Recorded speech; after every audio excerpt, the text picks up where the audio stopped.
Hello दोस्तों, कैसे हैं आप सब लोग। उम्मीद करता हूँ बढ़िया होंगे। तो आज हम पढ़ेंगे linear equation in one variable. इसका हम आज इंट्रोडक्शन लेंगे।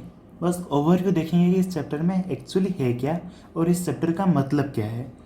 ठीक है, तो आज हम कोई एक्सरसाइज नहीं करने वाले, बस इसका एक ब्रीफ इंट्रोडक्शन लेंगे और ताकि इससे आपको एक्सरसाइज में करने में आसानी रहे।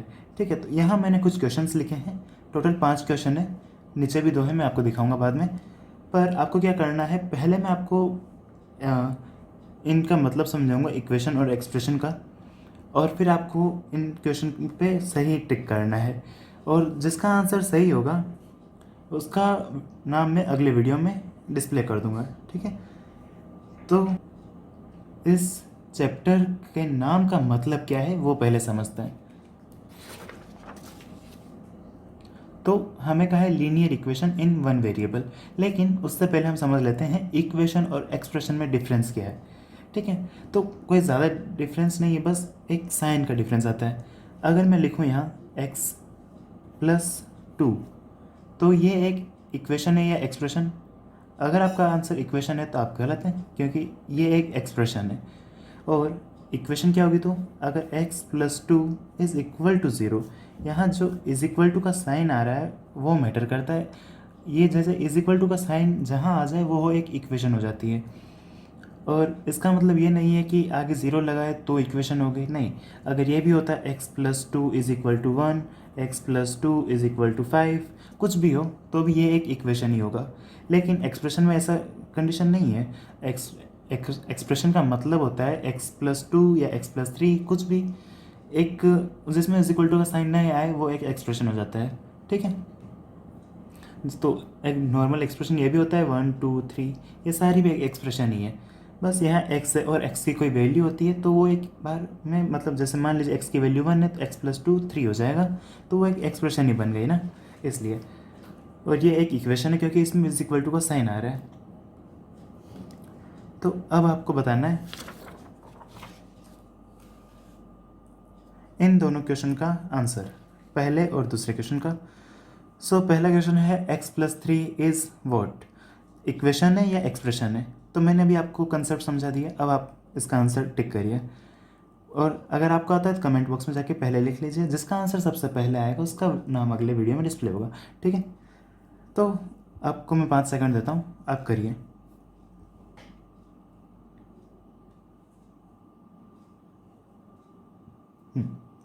तो आई होप आपने कर लिया होगा। तो पहले का आंसर है x+3 एक इक्वेशन है या एक्सप्रेशन। तो इसका आंसर, करेक्ट आंसर है ये एक एक्सप्रेशन है, क्योंकि इसमें इज इक्वल टू का साइन नहीं आ रहा है। और मैंने आपको बताया जिसमें इज इक्वल टू का साइन नहीं आए वो एक एक्सप्रेशन हो जाता है। तो सेम सेकंड क्वेश्चन में आंसर बताइए, x+3 = 0, ये इक्वेशन है या एक्सप्रेशन। हाँ, ये एक इक्वेशन है क्योंकि इसमें इज इक्वल टू का साइन आ रहा है। अब कई जने ये करेंगे कि इसका आंसर एक्सप्रेशन हो गया तो इसका इक्वेशन ही होगा, नहीं, ऐसा कंफ्यूज मत करिएगा आप खुद को। कंसेप्ट समझिए, कंसेप्ट है क्योंकि इसमें इज इक्वल टू का साइन आ रहा है। ठीक है, तो अब हम बढ़ते हैं अपने थर्ड क्वेश्चन की ओर। Which of the following is a linear equation. हाँ, तो अब हम समझेंगे लीनियर इक्वेशन क्या होता है। तो लीनियर इक्वेशन का मतलब होता है जिस पहले तो इक्वेशन लिखना है हमें।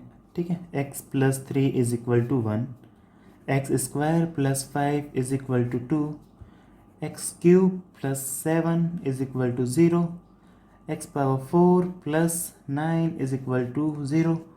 तो आपको बताना है इसमें से लीनियर इक्वेशन कौन सा है। तो इसका करेक्ट आंसर है ये, क्योंकि इसमें आप x को देखिए, सब सारे इक्वेशन में x को देखिए।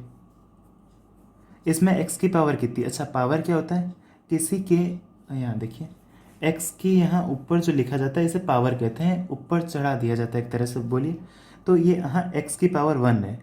और अच्छा, यहाँ तो लिखा तो है नहीं कि x की पावर 1 है। तो अगर हम ये लिखें x, तो ये कितना x है, 1x है ना। क्योंकि अगर हम यहाँ 1 लिखें या नहीं लिखें ये दोनों तो सेम होता है हमेशा। तो उसी तरह यहाँ भी अगर ऊपर कुछ नहीं लिखा है तो आपको हमेशा मानना पड़ेगा, क्योंकि वो 1 है वहाँ विजिबल नहीं है लेकिन वहाँ 1 होता है। अगर 3 का पावर देखेंगे तो भी 1 है, क्योंकि 0 आप लिखेंगे तो इन्फिनिटी हो जाएगा या नॉट डिफाइन हो जाएगा। ठीक है, तो 3 का पावर भी 1 होता है, 1 का पावर भी 1 होता है। और 1 का पावर कुछ भी हो तो भी वो 1 ही होता है। तो यहाँ देखिए x का पावर 1 है, यहाँ x का पावर 2 है, और x का पावर 3 और x का पावर 4। तो इसमें से लीनियर इक्वेशन ये है, क्योंकि यहाँ x का पावर 1 है। तो ये क्या है, ये एक क्वाड्रेटिक इक्वेशन है, ये एक क्यूबिक इक्वेशन है, और ये फिर इक्वेशन का नाम नहीं लिया जाता इतना आगे तक, इसे बस बोला जाता है x पावर 4 या फिर x पावर 5, या ऐसे चलती जाती है। अब जब 11th-12th में आएंगे तो आपको ये भी लिखा आ जाएगा x पावर इन्फिनिटी, और कुछ उसमें लॉगरिथम वगैरह लगता है, वो अभी आपके लिए नहीं है। बस आप इतना समझिए कि यहाँ हो क्या रहा है। अगर जहाँ x की पावर 1 है तो वो लीनियर होगा, अगर x की पावर 2 है तो वो क्वाड्रेटिक होगा, और x की पावर 3 है तो वो क्यूबिक होगा, और x की पावर 4 है तो x की पावर 4 प्लस 9, ऐसे आप कह सकते हैं। ठीक है, तो अब आपको आंसर बताना है। हाँ, अब आप क्वेश्चन नंबर 3 का आंसर बताइए। विच of the following is a linear equation. अब मैं उम्मीद करता हूँ आप सबने टिक कर लिया होगा। तो इसका करेक्ट आंसर है फर्स्ट ऑप्शन। ठीक है, क्यों? क्योंकि यहाँ देखिए x की पावर 1 है, सब में x की पावर 2 है, इसमें x की पावर 3 है, इसमें x की पावर 4 है। आपको बस x की ऊपर वाली वैल्यू देखनी है, ना कि ये सब। इन सब का कोई मतलब नहीं होता अभी, अगर हमें जब लीनियर और क्वाड्रेटिक इक्वेशन में डिफरेंस करना हो तो हमें बस x की पावर देखनी है और बता देना है कि ये लीनियर है या क्वाड्रेटिक है या क्यूबिक है या कोई और बड़ी पावर वाला इक्वेशन है। तो इसमें यही एक है जिस x की पावर 1 है, तो यही एक लीनियर इक्वेशन है। ठीक है, अब हम बढ़ते क्वेश्चन नंबर 4। तो क्वेश्चन नंबर 4 पढ़िए। Which of the following have only one variable. x plus 2 is equal to 0, या x plus y plus 2 is equal to 0, x plus y plus z is equal to 0, या 1 plus x is equal to 0। तो हमें बताना है one variable, और हाँ, हमारे chapter का नाम भी था linear equation in one variable. तो हमने लीनियर इक्वेशन का मतलब तो समझ लिया, अब वन वेरिएबल का मतलब समझना है। ठीक है, तो अब हम पहले वन वेरिएबल क्या होता है, तो अब हम समझेंगे वेरिएबल क्या होता है।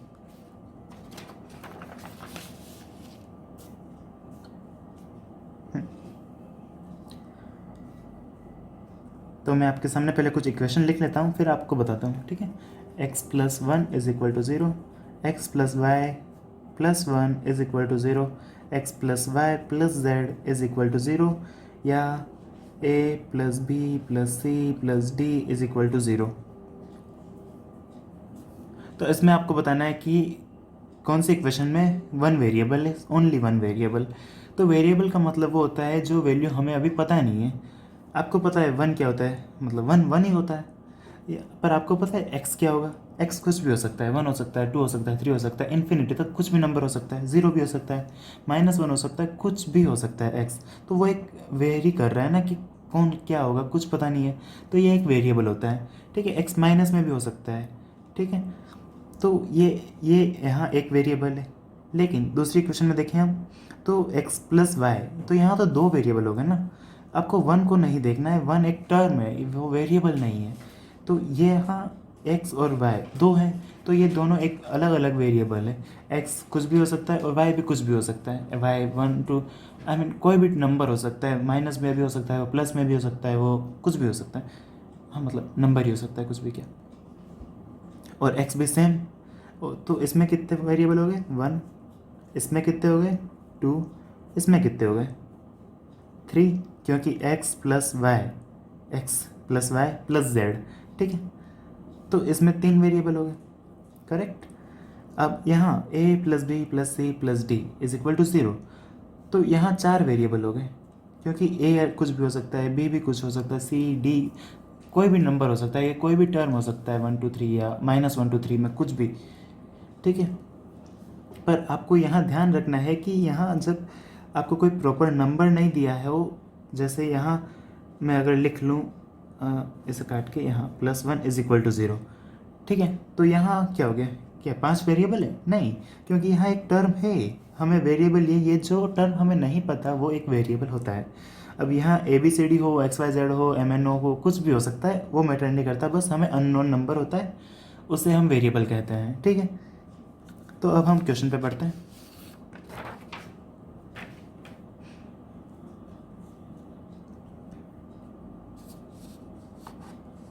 तो क्वेश्चन नंबर 4 है विच ऑफ द फॉलोइंग है ओनली है वन वेरिएबल। तो इसमें से कोई भी मतलब मल्टीपल चॉइस है, इसमें कोई भी आंसर करेक्ट हो सकता है, वन हो सकता है, ये तीनों करेक्ट हो सकते, चारों करेक्ट हो सकते हैं, दो भी करेक्ट हो सकते हैं, कुछ भी हो सकता है। तो आपको बताना है। तो आप 5 सेकंड ले लीजिए, या और ज़्यादा टाइम चाहिए तो पॉज करके और टाइम ले लीजिए। तो इसमें करेक्ट आंसर जो है वो मैं आपको बता दूं, वन वेरिएबल बताना है। यहाँ ध्यान दीजिएगा आप मेन तो, कि वेरिएबल नहीं बताना है, क्योंकि वेरिएबल तो हर इक्वेशन में, पर वन वेरिएबल किस में है वो हमें बताना है। तो वन वेरिएबल एक तो पहली इक्वेशन में है और एक लास्ट वाली इक्वेशन में है। क्यों? क्योंकि देखिए यहाँ x है, बस एक ही वैल्यू है जो हमें नहीं पता, वो है x, और दूसरी x plus y plus two, मतलब यहाँ दो वेरिएबल आ गए x और y। तीसरी में x plus y plus z, तीन वेरिएबल आ गए, और इसमें वन प्लस एक्स, तो यहाँ भी एक ही है। आपको ये नहीं देखना है एक्स पहले आ रहा है वन पहले है, टू प्लस थ्री या थ्री प्लस टू, दोनों में फाइव ही आएगा, समझ गए। एक one plus x is equal to zero. तो यहाँ भी एक ही वेरिएबल है जो हमें नहीं पता, मतलब एक ही नंबर या एक ही टर्म है जो हमें नहीं पता, जो हमें फाइंड करनी है। तो जब हमें पता है कि ऐसे फाइंड करना है, वो हम अभी तो 1 मिनट बाद देखते हैं। पहले एक और क्वेश्चन है वो कर लिया जाए। तो ये क्वेश्चन आप सभी के लिए, how many variables are there in this equation x plus y plus z is equal to zero. आपको बताना है कि इसमें कितने वेरिएबल हैं। तो अब तक तो आपने बता दिया होगा, क्योंकि जो दो क्वेश्चन किए हैं और इतना कंसेप्ट समझा, तो उसके बाद गलत होना नहीं चाहिए। अगर गलत हो रहा है तो आप फिर से कंसेप्ट देखिए एक बार। तो इसका करेक्ट आंसर है 3, क्योंकि 1 plus 2 plus x plus y plus z, तो टोटल 3 टर्म है जो हमें नहीं पता, तो वो 3 वेरिएबल हो गए एक तरह से। ठीक है, अब हम देखते हैं कि किसी इक्वेशन को फाइंड कैसे करा जाता है। तो अब हम सिर्फ यही वाली इक्वेशन पढ़नी है हमें, ना कि ये तीनों, जिसमें क्वाड्रेटिक, क्यूबिक या कोई और बड़ी पावर वाला इक्वेशन हम अभी नहीं पढ़ेंगे। हमें बस अभी इस चैप्टर में linear equation in one variable, जिसमें वेरिएबल भी एक ही होगा, इक्वेशन भी मतलब लीनियर भी होगी, वो क्यूबिक या क्वाड्रेटिक नहीं होगी, समझ? ठीक है, तो हम देखते हैं इनका सॉल्यूशन कैसे फाइंड करेंगे, क्योंकि फाइंड करने का मतलब अब एक्स कैसे फाइंड करा जाएगा। यहाँ मैं बहुत ज़्यादा बोल रहा हूँ, लेकिन समझाना ज़रूरी है। अब हम देखेंगे कि x की वैल्यू फाइंड कैसे करना है। तो पहले मैं एग्जांपल ले लूँ, टोटल 4 एग्जांपल करता हूँ, उसके बाद आप समझ जाओगे। x plus 3 is equal to zero, first, हाँ ज़्यादा गंदे राइटिंग लिखा। सेकंड क्वेश्चन देखते हैं, y plus 4 is equal to 1, ठीक है। और third, m plus 0 is equal to 0। Fourth, okay, x plus 1 plus 1 is equal to 1। ठीक है, तो हम ये 4 एग्जाम्पल करते हैं, इससे आपको हल्का आइडिया मिल जाएगा कि कैसे करा जाएगा। तो पहला क्वेश्चन है x plus 3 is equal to 0। तो आपको कुछ नहीं करना है, इस 3 को राइट साइड भेज देना है, और जब ये राइट साइड आएगा तो इसका साइन नेगेटिव हो जाएगा, क्योंकि इसका साइन अभी पॉजिटिव है। ठीक है, तो x is equal to -3। Okay, तो ये बस यहाँ चला गया। अब अच्छा, और -3 कैसे आया वो भी मैं आपको बता दूँ। ये आंसर हो गया, चलो यहाँ देखते हैं। x इज इक्वल टू, क्योंकि 3 इधर जाएगा 0 और साइन चेंज होगा तो -3। अब 0 में से -3 जाए करना है, तो x इज इक्वल टू -3। क्यों? क्योंकि 0 में से -3 गया तो -3 होगा, और साइन 3 का आएगा, मतलब जो बड़ा होता है उसका साइन हमेशा आता है ना। 0 का तो पॉजिटिव साइन हुआ या नेगेटिव, मतलब 0 तो डिफाइन नहीं है ना पॉजिटिव या नेगेटिव, तो हमेशा साइन बड़े वाला का आएगा, और 3 बड़ा है तो -3 आ गया। अब सेकंड क्वेश्चन देखते हैं, y plus 4 is equal to 1। तो यहाँ आपको ये वाला कंसेप्ट भी समझ आ जाएगा। y, अब पहले +4 को हमें राइट साइड भेजना है, तो यहाँ राइट साइड में ऑलरेडी 1 है, वो वहीं रहेगा, अपनी पोजीशन थोड़ी छोड़ेगा, लाइन में वो पहले लगाए तो वो तो रहेगा ही। आप ये नहीं कि किसी बीच में घुस जाएं तो आपको भगा दिया जाएगा। तो 1 - 4, y इज इक्वल टू अगर 1 में से -4 गया तो -3, क्यों? क्योंकि 4 में से 1 करे 3 आएगा, और साइन किसका पड़ा है 1, -3। समझ, ये इतना तो आपको आता होगा, मैं एक्सपेक्ट यही कर रहा हूँ। फिर m+0 = 0, तो इसमें कुछ नहीं करना है यार। m अगर आप 1 प्लस, यहाँ दिख नहीं रहा है, कहाँ यहाँ देखा जाए, 1 + 0 क्या 1 ही आएगा, 1 + 0 कुछ भी, तो m+0 m = 0 बस। अब m फाइंड करना है तो m तो यहाँ दिख ही रहा है, m = 0 लिखा है, हम यहाँ कर रहे हैं ना, x = -3 दिख रहा है, तो m = 0 दिख रहा है, तो m कितना हो गया 0 हो गया, ठीक है। अब यहाँ देखा जाए x + 1 + 1 = 1, तो x + 1 + 1 2 = 1, x यही रहेगा 1 2 राइट साइड जाएगा, साइन चेंज हो जाएगा यहाँ, x = -1। हमेशा ध्यान रखिए, आपको अगर 1 में से -2 नहीं करना है तो 2 में से 1 माइनस कर लीजिए, 2 - 1 1, पर हमेशा साइन तो बढ़ेगा लगाइए, तो साइन कितने का बढ़ेगा था, तो माइनस का था, पर आप ये अच्छा ये छोड़िएगा, आप डायरेक्ट करिए 1 - 2 -1। ओके, तो आज के लिए इतना ही, बाकी हम देखते हैं अगले वीडियो में, और भी कई सारे ट्रिक्स हैं, कुछ रीचेकिंग कैसे करा जाता है वो मेथड भी है, और इस वीडियो में अगर ज़्यादा बताऊंगा तो बहुत लंबा हो जाएगा और इतना आप देखेंगे नहीं, मुझे पता है। तो आज के लिए इतना ही, तब तक के लिए पढ़ाई करते रहिए, all the very best, bye bye.